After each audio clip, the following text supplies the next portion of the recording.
Well, greetings all. I just wanted to make a short announcement about the writing groups and the peer reviews that are due. I've received a few emails recently with questions, or perhaps I should say concerns about how they're working, and I appreciate that.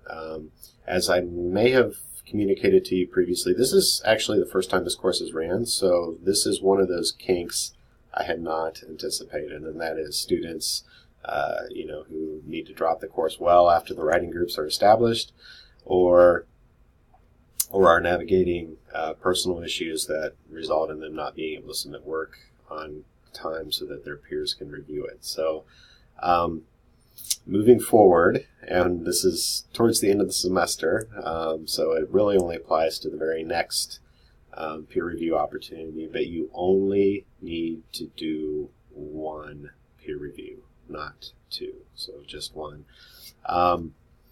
So several of you in the past were only able to review one because other members of your group, for whatever reason, there was just one basically to review.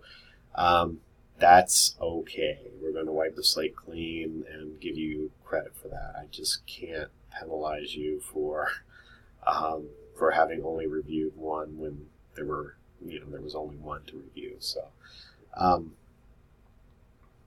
then the last thing, I just wanted to mention due dates real quick, just in the event that there's any confusion, but they're still the same, so just the ones that were listed in the syllabus.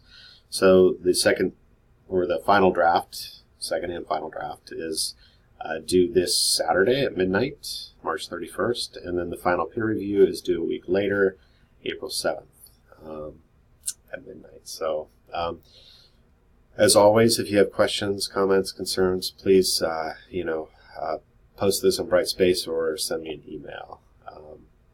And yeah, hope that helps, and you guys have a great weekend.